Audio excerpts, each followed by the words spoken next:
Se busca jardinero marino, así se reforestan los océanos.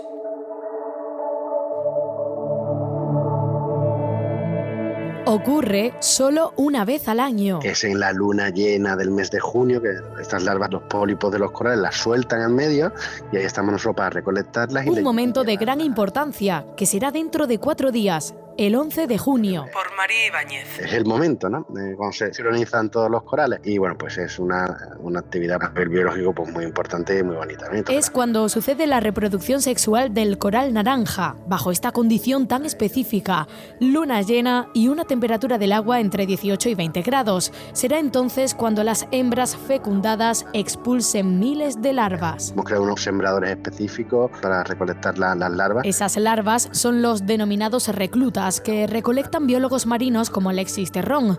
Es el director científico del programa Medcoral que desarrolla la Asociación Hombre y Territorio en el litoral mediterráneo andaluz desde hace casi 2 décadas. El objetivo, recuperar las poblaciones de coral naranja. Hace casi 8 años, 7 años, ahora que ha entrado un alga invasora que ha cambiado pues todas las reglas del juego, digamos, dentro del ecosistema marino, ¿no? Y ha colonizado de forma pues muy agresiva, ¿no? Entonces, cuando hicimos el estado actual de esas poblaciones, como te digo, en 2016 entró el alga, pues en 2018-2019 hicimos el estado actual como estaba con respecto a nuestros estudios iniciales y vimos que había descendido cerca, a nivel andaluz, casi un 30-35% la cobertura de coral, ¿no? Entonces, estos corales con forma de estrella e intenso color naranja también están amenazados por la subida de la temperatura del mar, por las malas prácticas en la pesca, además de en el buceo recreativo o por la contaminación. Un deterioro que todos estos factores pueden provocar en las poblaciones coralinas y que produce el desequilibrio del ecosistema marino. Son unos organismos bioconstructores que atraen un montón de biodiversidad, construir las ciudades en los fondos marinos, por decirlo de alguna manera, ¿no? En esas ciudades, pues ellos son los edificios y todo lo que vive dentro son todas estas especies ya sea de invertebrados, moluscos, peces que atraen a otros peces, crean una comunidad, crean un ecosistema enorme. Tras muchos años de estudio e investigación de los corales mediterráneos andaluces, lo que hicimos fue empezar a escalar técnicas que íbamos probando a nivel experimental de rescate y recuperación y de siembra de reclutas, ¿no? Una de estas técnicas consiste en rescatar colonias que se desprenden de los jardines naturales y en volver a plantarlas en el fondo. Zonas donde sabemos que hay muchos desprendimientos de coral, ya sea por temporales o por otro tipo de impacto, ¿no? Estos corales se desprenden y caen al fondo. Entonces, estos corales, si se dejan ahí, pues van a morir. Entonces nosotros lo que hacemos es recolectar las colonias que tengan un potencial mejor de recuperarse, las recolectamos y las trasladamos a zonas estratégicas que sabemos que hay poblaciones cercas y las trasplantamos allí con un cemento que es eco-friendly, ¿vale? Que se usa en acuariofilia, pues hacemos el pegado, digamos, ¿no? El proyecto Medcoral ya ha conseguido construir desde el 2020 4 jardines de coral naranja entre Granada y Málaga. Por ejemplo, en el arrecife de Nerja se crea una población de coral, en este caso de coral naranja, con más de 3.500 colonias trasplantadas. Y la clave está, asegura Terrón, en interconectar las poblaciones para asegurar el intercambio genético.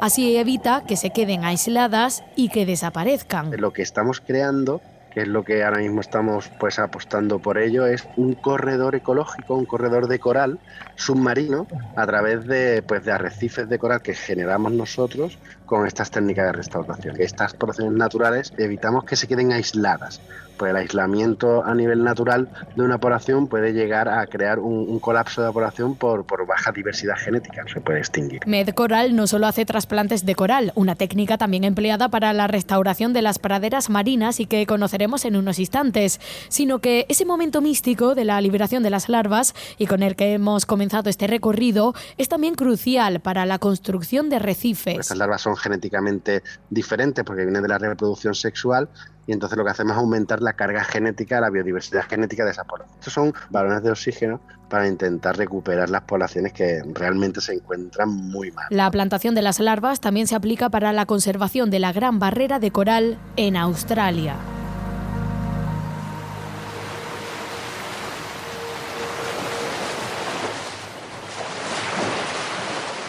Otros hábitats marinos muy importantes son las gorgonias y los corales, como los que encontramos en el litoral catalán. Sirven de refugio, zona de cría o zona de alimentación, por ejemplo. Entonces, estas especies tienen un rol muy destacable para una diversidad asociada. Tienen un alto valor ecosistémico y también están en peligro.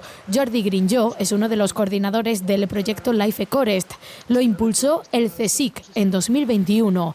Busca la recuperación, la restauración y la posterior suelta en el mar de estas especies, pero no funciona solo, gracias a la comunidad científica. Sin pescadores no habría la recuperación del coral. Yo siempre digo que los pescadores son quienes custodiamos el mar. O sea, nosotros es un trabajo que hacemos altruistamente y de muy buen agrado. Recuperamos estos corales y los volvemos a dejar en su hábitat natural. Porque la Federación Catalana de Cofradías de Pescadores es socio fundamental. Su presidente es Antoni Abad. Estás recuperando un fondo en el cual había unos corales que, sin querer, pues se cogían. Y que ahora rescatan de las redes para llevarlos a acuarios habilitados en las sedes de las cofradías. Allí los científicos estudian esos corales y tras su restauración son devueltos al mar por los propios pescadores.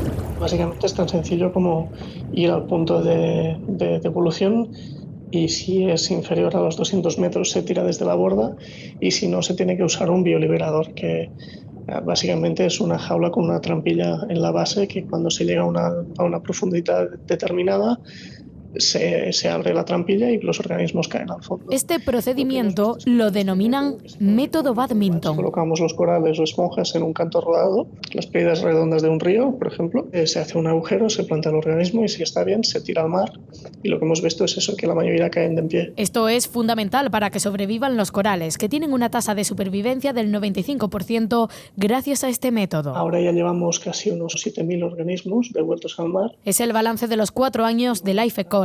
El presidente de las cofradías de pescadores de Cataluña. Nos reunimos, valoramos las acciones que hemos hecho, valoramos las acciones que creemos entre todos que podemos hacer para el bien del proyecto. Apunta a ese intercambio de información y conocimiento como el corazón de este programa de recuperación de hábitats profundos. Con él se prevén restaurar casi 29.000 hectáreas a lo largo de la costa de Girona y Barcelona.